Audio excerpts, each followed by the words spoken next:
So you can show your support right now by, playing cuties through if you want to. Well, that's all I have for today's video, so remember to like, subscribe, and follow me on Twitter and join my Discord server. Both of those links will be provided in the description. Have a great day, and I'll see you all next time. Goodbye.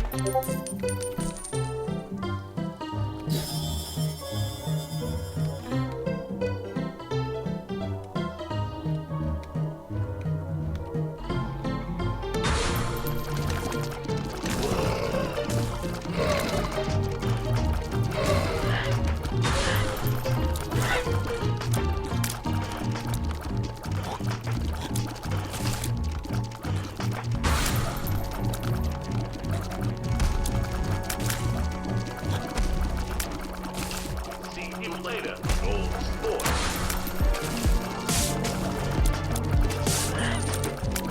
Welcome to the Kill Count, where we tally up the victims in all our favorite horror movies, and also the Leprechaun.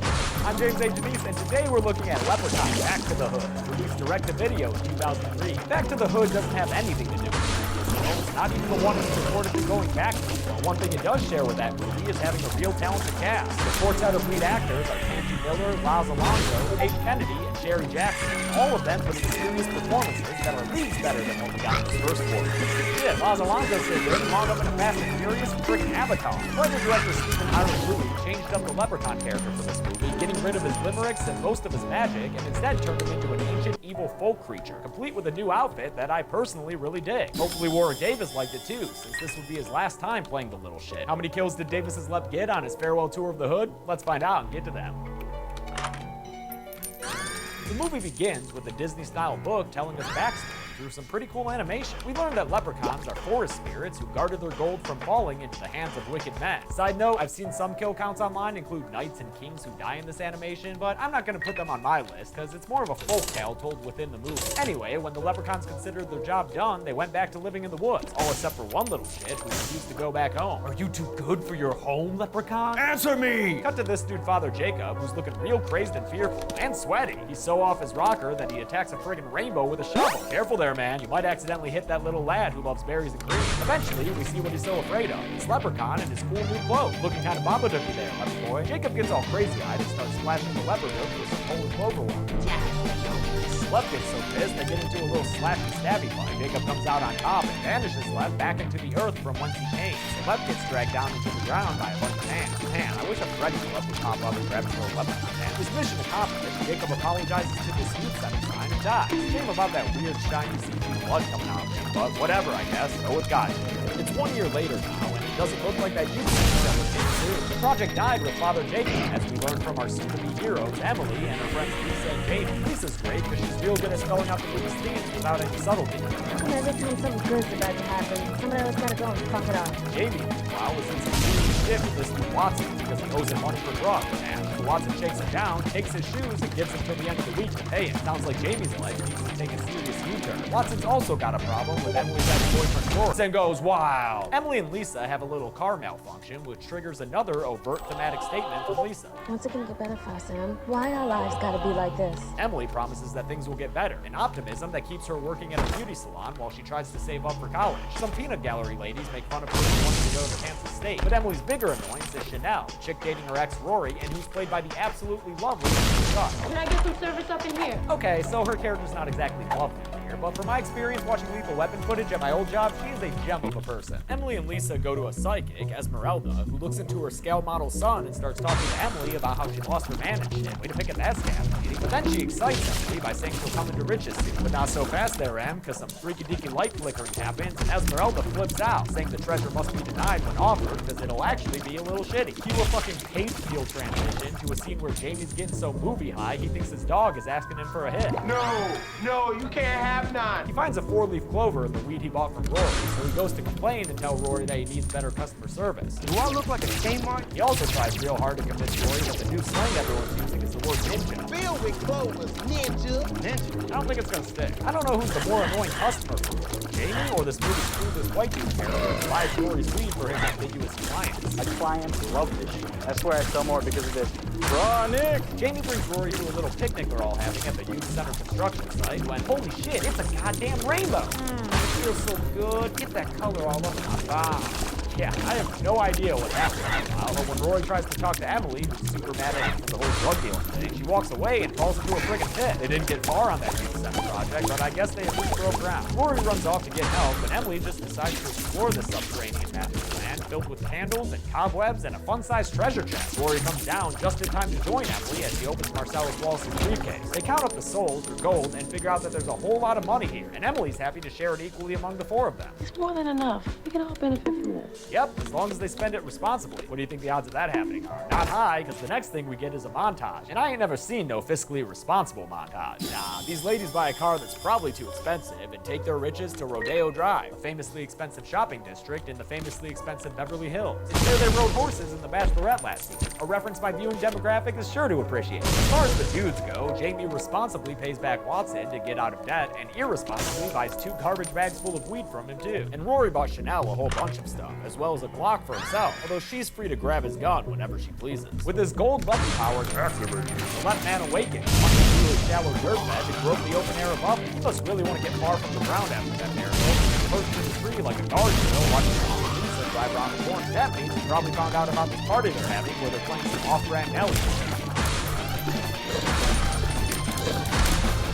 Takes a friend up to his room so they can light it up and take a puff, but after Jamie leaves the lady, the left shows up and it's like, pass it to me now. The guy does, and Left has such a good time, he winds up rolling around on the floor like a little giggle bug. He sobers up real fast when he sees one of the gold shillings that the dude tries to pocket for himself. Lep immediately turns violent, stabbing the dude in the gut with a bong and killing him, even though if the bong was sharp enough to impale his torso, how you about to put your mouth on that thing? Lep wanders downstairs because that dude got the munchies, or he's pregnant. Either way, he's going for those pickles. It's a real goofball scene since Jamie never notices him, even slamming the fridge door in his face. I get that it's supposed to be funny, but it's also kind of dumb, especially when it ends with Jamie accidentally locking Lep inside the fridge and Lep just hotboxes it. Emily and Lisa find the Lep's broken bong victim, and the cops come to clean the place out. This one cop, Officer Whitaker, questions Rory like he's in The Wire or some shit. You've been making a lot of moves on the street the past couple of days, Rory. You can tone down that intensity, dude. We're in a leprechaun. Jamie gets arrested for possession of grasshopper things, and the cops take him away. Meanwhile, Chanel has stolen the coin from Rory and gets it melted down and made into a gold tooth. All sorts of stuff. Lep tracks Emily to her work, and is supposed to be that one lady, Doria, on the side. But while Em's getting more oil, Lep sneaks in and just has to lep it up. He gives Doria a weak-ass massage, but for some reason she's into it. Even when he starts walking on her back, he has to carry dirty Lep.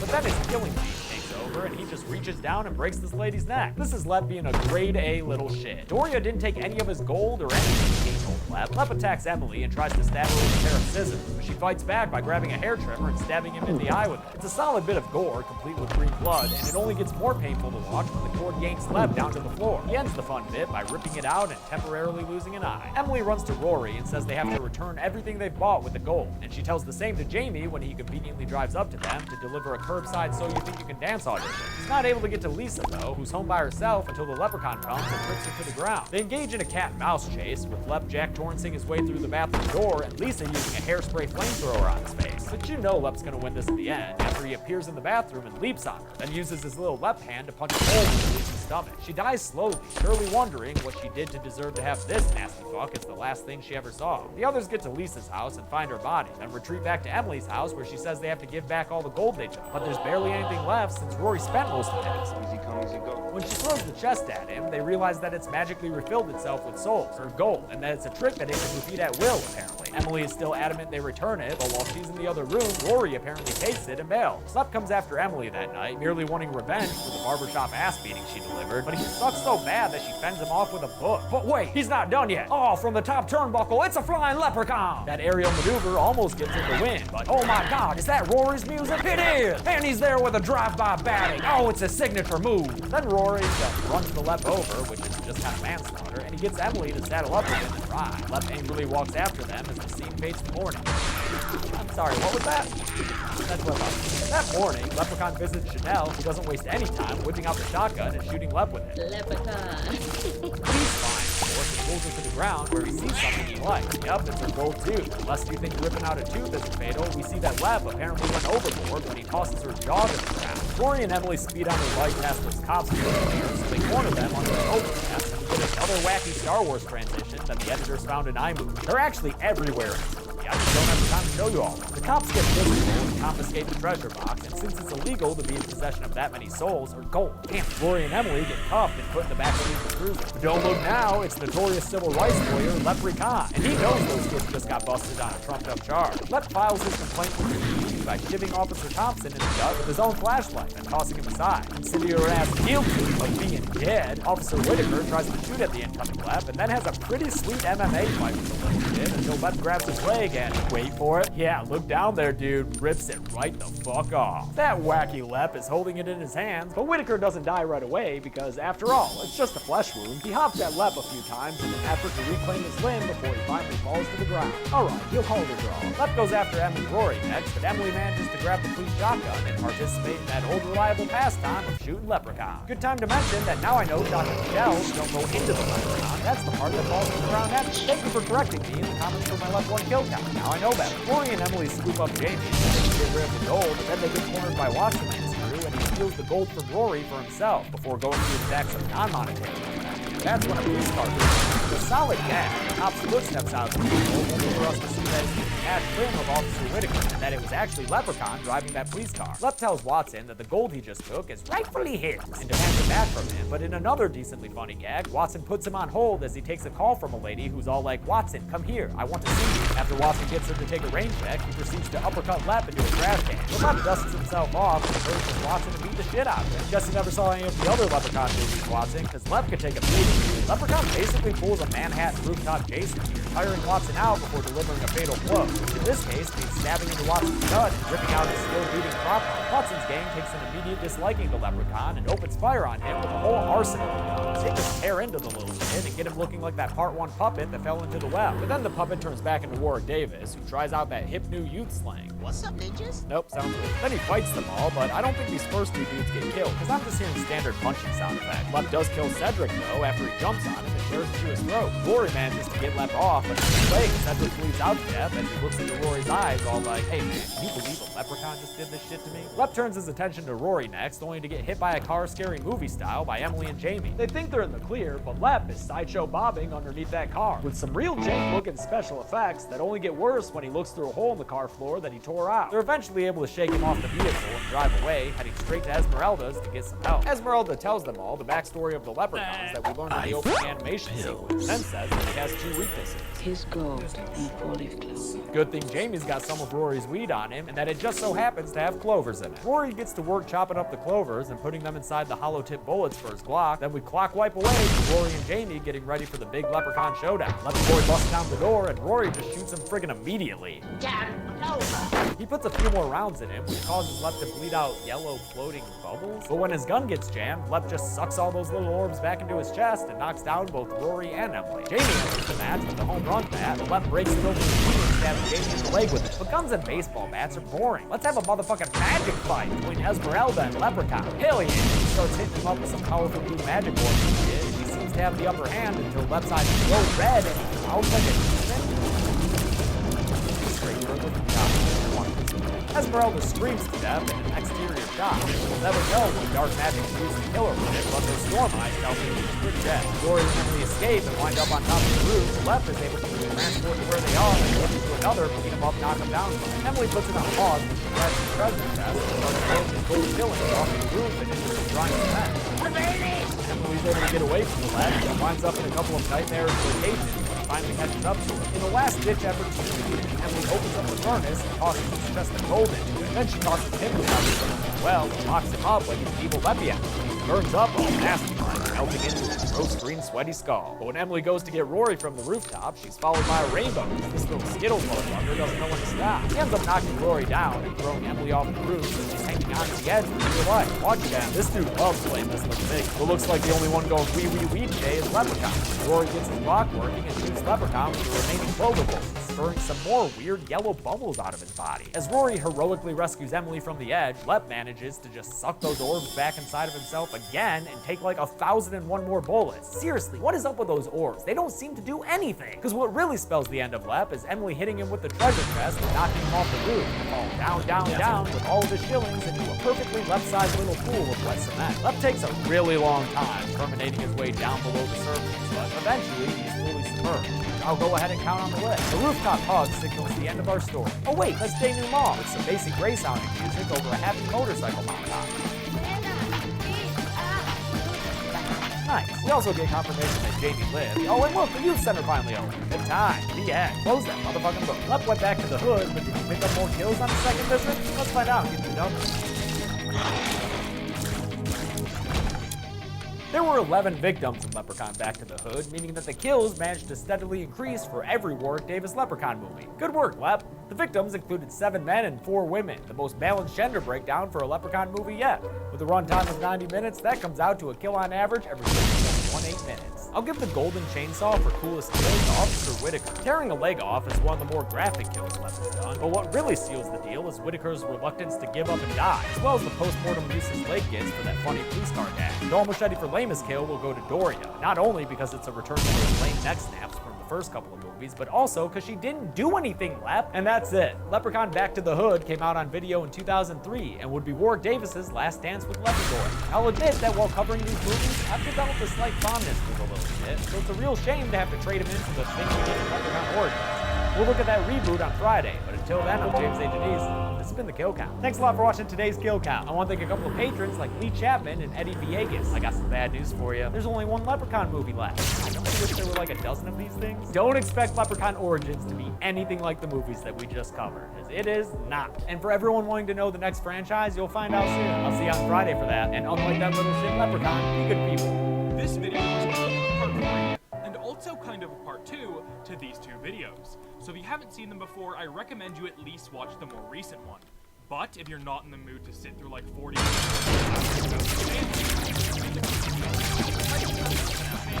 by Mixler, that mixes Chipper and Sons and FNAF into one game. The custom out of this game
by sharing with us the first new strategy of the run since my video dropped, that being the window stalling strategy. Essentially, at the beginning of the run, you have to go to one of the windows and wait for about 56 seconds. At some point, the 2 Rockstar animatronics going up and down will start to sync up pretty well in the minimap. This is your cue to start dealing with all the animatronics. What this ironic thing is, Lynch is probably as mentally stable as the average subscriber on this channel, having blackouts and killing innocent civilians in paranoid delusions. There's actually a cool feature in the co-op mode where anyone playing as Lynch will have their screen distort and see all the civilians as cops. This would probably make the co-op player kill all the civilians in a delusion, thinking they're protecting themselves, when they could probably just look to the other side of the TV because it was split screen. Then just back off. I'm a little fucking edgy, all right? To be fair, though, that's actually a really good feature. Not something I saw again until Dead Space 3 or Fear 3, where only one character would see something happening on screen. The entire game is pretty much Kane making progress to get the money, only for Lynch to completely mess it up. Oh, Kane robbed the bank and got half the money back already. Time for Lynch to kill everyone they took hostage. Oh, Kane took a crime lord's daughter hostage so they can get the rest of the money. And the crime lord wants to help Kane wipe out the 7. Time for Lynch to accidentally shoot and kill her. I mean, the game has a pretty cool urban setting initially. City streets, the rooftop of a conglomerate Japanese building that I played about 50 times on the Xbox 360 as a demo. But the third act is just copy-paste Cuban jungles, just making it another bland third-person shooter. And honestly, if you really want to play Kane and Lynch Dead Men because you're a psychopath, it's been removed off Steam indefinitely. You can buy it off the Square Enix store, which I did, but it's essentially unplayable without workarounds because it uses Games for Windows Live. Now, if you don't know what Games for Windows Live is, that's good. Please stop watching the video and in how overpowered a mouse was to a controller. But that wasn't the problem. Games for Windows was so broken that it had a 50% chance of totally corrupting your save file to any game you signed up with it. And it would never work without an internet connection, even offline games. And you couldn't even copy your files because they were encrypted in case Microsoft thought you wanted to hack the achievements. Now, after all that, you probably don't want to sign up with Games for Windows Live. That's great, I'm happy for you, but now you can't play the game at all. Enjoy. Pretty much every company that wasn't Microsoft hated this DRM. That's why in the remaster of Red Faction Guerrilla, a game all about destroying things, they added a map that had the acronym for Games for Windows Live for you to obliterate. Fuck you, Microsoft! So, why do I despise Kane and Lynch, but love Kane and Lynch 2, despite them being the same game? Well, that's the thing, they're really not. Take any 2 clips of Kane and Lynch Dead Men and Dog Days, and you can tell there were huge changes. Not really in gameplay, but visuals. Dog Days just looks filthy. It has this amazing visual style I've never seen in a video game, making even Outlast's camcorder look pristine in comparison. It's an ugly game, especially if you consider games like Halo Reach, Red Dead, Alan Wake, Mass Effect 2, Dead Rising 2, all came out in the same year. But to be fair, in the game's defense, Fallout New Vegas also came out in that year as well. That is one of the best games ever made, but those graphics, it looks like ass, man. Come on, no one's defending that. You can download 300 shader mods. You cannot fix this. The entire game has this washed out look, like it's been filmed on an iPhone after the latest iOS update. Whenever you take damage, the camera glitches out for a second, almost like the footage is corrupting. Lights have an unnatural lens flare, like I'm watching a Hideo Kojima cutscene. Even words from neon signs reflecting onto the camera lens. There's an overuse of chromatic aberration, so everything looks like a Minecraft YouTuber's thumbnail. There's a lot of macro blocking here as well. A video artifact where footage looks like it's made of small squares as opposed to proper detail and smooth edges. It all sells that feeling that this is a raw, disgusting world and we're just observing. The game would even freeze unintentionally at certain points, but at the time, I thought it was just part of the aesthetic, like the footage itself had become corrupted over time. The muzzle flash from fired guns distorts the screen, and huge barreling LMGs you get later on in the game can literally deafen you, as the audio software in the camcorder can't pick up the sounds with such high decibels. When you run, the camera shakes to a nauseating degree, almost like you're being followed by a real cameraman. You can disable shaky cam in the options, but it just makes the game feel a lot more static and safe. It goes from something unique to a more conventional and boring cover shooter. One thing you can't disable is any of the camera effects. They're literally baked into the game. When you hit checkpoints, it shows how long the tape's been recording, and when you die, the camera drops to the ground as if the cameraman himself literally got capped. We're watching found footage. Footage that's already been edited by the fact scoring headshots will sometimes blur out the person's entire face, as not to unsettle the audience back home, or at least until they add a live leak logo in the corner. The genius part is, headshots in the game aren't even that gory. It's not like pieces of brain are being splattered. It's just a simple entry wound that will sometimes randomly have the blur kick in, implying the death was much more gruesome than it actually was.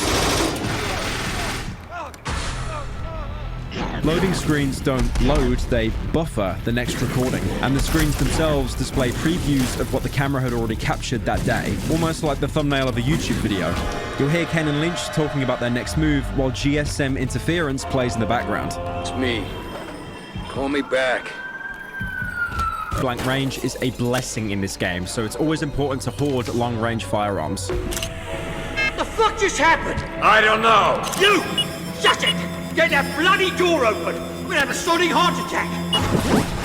Getting inside a garage, Glazer can call one of his seemingly endless contacts to get a pickup to escape the area. And I think this interaction perfectly encapsulates Glazer as a character. Good idea.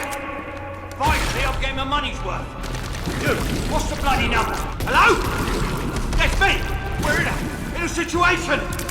I need a pickup. Yeah. But I don't fucking care if your mum's got fucking head cancer. The fact his model has a permanent Bluetooth earpiece in, something that was popular in the late 2000s. Fighting past more cops and even some K9 units. These ones don't initiate a quick time event like Call of Duty, by the way. They just instant kill you. Glazer and Lynch then give a bit more insight to who Singh is.